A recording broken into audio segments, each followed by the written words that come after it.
WhatsApp guys, welcome करता हूँ आपको अपने यूट्यूब चैनल पे। तो गाइस, बहुत दिनों बाद मेरी वीडियो यूट्यूब पे आई है, तो इसके लिए माफ़ी चाहता हूँ। उसकी वजह ये थी कि काफ़ी ज़्यादा काम थे, मसरूफ़ था, थोड़ा वीडियो नहीं बना सका। तो अब इंशाल्लाह ज़रूर रेगुलर वीडियो बनाया करूँगा। तो गाइस, चलते हैं अपने टॉपिक्स की तरफ। तो गाइस, आज जो मेरा टॉपिक है वो जावास्क्रिप्ट का इंट्रोडक्शन देना है आपको, जावास्क्रिप्ट के बारे में बताना है, जो कि एक स्क्रिप्टिंग लैंग्वेज है और वेबसाइट बनाने में काफ़ी ज़्यादा हेल्प करती है हमें। तो चलते हैं अपनी स्लाइड पर। जावास्क्रिप्ट नेटस्केप ने क्रिएट किया है और ECM में स्क्रिप्ट भी कहते हैं। जावास्क्रिप्ट एक स्क्रिप्टिंग लैंग्वेज है, ये प्रोग्रामिंग लैंग्वेज नहीं है। जिस तरह जावा एक प्रोग्रामिंग लैंग्वेज है, जिस तरह ये बता रहे हैं कि JavaScript has nothing to do with the Java programming language. तो जावास्क्रिप्ट जावा प्रोग्रामिंग लैंग्वेज नहीं है, ये एक स्क्रिप्टिंग लैंग्वेज है। ये जावा से बिल्कुल अलग है, different language. So JavaScript runs on the client as opposed to the server. तो जैसा कि आप देखते हैं कि HTML CSS ये एक फ्रंट पेज बनाने के लिए हम इस्तेमाल करते हैं, बूटस्ट्रैप भी फ्रंट पेज बनाने के लिए हम इस्तेमाल करते हैं, मगर जावास्क्रिप्ट ये क्लाइंट साइड के लिए भी है और सर्वर साइड के लिए भी है। तो आजकल के दौर में जावास्क्रिप्ट हम इस्तेमाल करते हैं सर्वर साइड के लिए, यानी कि सर्वर साइड पर ज़्यादा इस्तेमाल होती है हमारी जावास्क्रिप्ट। तो what are some uses of JavaScript. तो जावास्क्रिप्ट के क्या यूजेस है, किस लिए हम इसको इस्तेमाल करते हैं। तो जावास्क्रिप्ट हम फॉर्म वैलिडेशन के लिए इस्तेमाल करते हैं, इवेंट हैंडलिंग, जैसे कि हमने HTML में पढ़ा था कि क्लिक और होवर की प्रॉपर्टी। तो इसमें भी हम इवेंट हैंडलिंग पर काम करेंगे।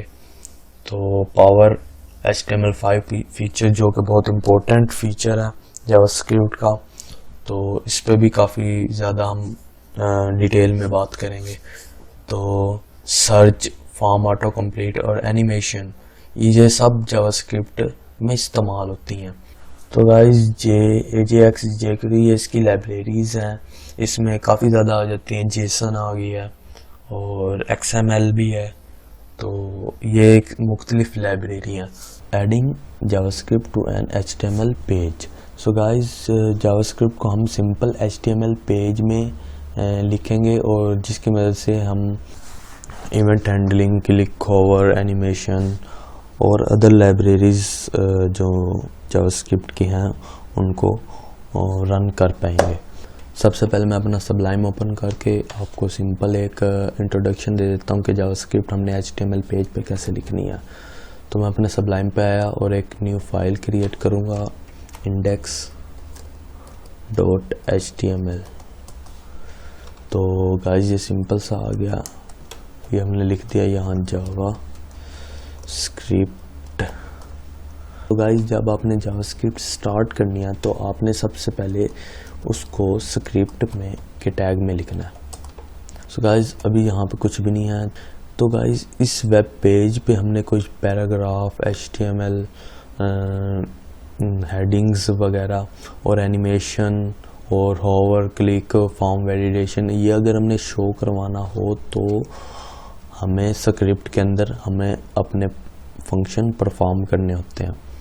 तो सिंपल सा मैं यहाँ पे एक हेलो वर्ल्ड पैराग्राफ में लिखता हूँ। उसको लिखने के लिए हमें लिखना पड़ेगा document dot right.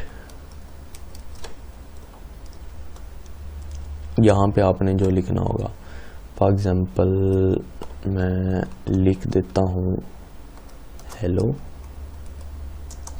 World. Save करूँगा, यहाँ रिफ्रेश करूँगा तो आप देख सकते हैं ये हेलो वर्ल्ड सिंपली लिखा हुआ आ गया है। तो इसी तरह यहाँ पे अगर हमने कुछ भी टास्क परफॉर्म करना होगा तो हमें मुख्तलिफ फंक्शन लगाने होते हैं। जावास्क्रिप्ट में सिंपल हमने अपना टेक्स्ट को डिस्प्ले करवाया है। अब हम अपनी जावास्क्रिप्ट की स्लाइड पर जाते हैं। तो ये सिंपल हमने कर लिया। अब जावास्क्रिप्ट में वेरिएबल अगर हमने बनाने हो, जावास्क्रिप्ट में आप वेरिएबल जैसे कि प्रोग्रामिंग लैंग्वेज में आप देख सकते हैं C++, C hash, Java, Python, C language programming language है, उसमें इंटीजर, फ्लोट और करैक्टर, स्ट्रिंग, इनके वेरिएबल हमें बनाने पड़ते हैं। तो in case of JavaScript we use var variable. So guys, this variable is most useful in JavaScript. So guys, if we want to store some data into a variable, so we use var data type. Variable should be start with a letter, they are case sensitive, declare and empty. So guys, simply var, it's a data type and this is variable and it's totally empty. अगर हमने variable को कोई value declare करवानी हो, कोई value उसको हमने देनी हो, तो हम सिंपली उसको डिक्लेयर कर देंगे value, variable named as X with a value of 4, यानी कि हमने एक्स को हमने वैल्यू दे दी है 4। सो गाइज, ये वेरिएबल इस्तेमाल करते हुए हम जावास्क्रिप्ट वेरिएबल किस तरह हम अपने पेज पर इस्तेमाल करेंगे, तो हम अपने सबलाइम पर जाएंगे और सिंपली यहाँ पे फॉर एग्जांपल मैं var is equal to 5, b is equal to 5 sum, okay, और सम बराबर है a प्लस b, ओके। और अब हमने सम को डिक्लेयर करना है, sum, open in browser, you can see this in the web page is 10. so guys, simply ये सम, इसी तरह हम माइनस सब्ट्रैक्ट वाला भी कर लेते हैं। यहाँ पे सम में लिख दो, तो गाइज आप देख सकते हैं कि ये हमारा जवाब 0 आ गया। तो ये इसी तरह हम मल्टीप्लाई, इसी तरह हम वेरिएबल को इस्तेमाल करते हुए हम कोई भी टास्क परफॉर्म कर सकते हैं। सो गाइज, आज के लिए इतना ही। तो अगली वीडियो में मैं आपको इंशाल्लाह आपको जावास्क्रिप्ट के लूप्स के बारे में बताऊंगा कि हम किस तरह जावास्क्रिप्ट में लूप्स इस्तेमाल करते हैं, जैसा कि C++, पाइथन वगैरह में हम लूप्स इस्तेमाल करते हैं, इसी तरह हम जावास्क्रिप्ट में किस तरह इस्तेमाल करेंगे। तो लूप्स के बारे में बताऊंगा। लूप्स यहाँ लिख देता हूँ, अरे, फंक्शन और जो ऑब्जेक्ट होते हैं उनके बारे में इंशाल्लाह अगली वीडियो में कंप्लीटली आपको बताऊंगा फुल डिटेल के साथ। सो गाइस, आज के लिए इतना ही। तो लाइक करें, सब्सक्राइब करें और शेयर करें and don't forget to click bell icon.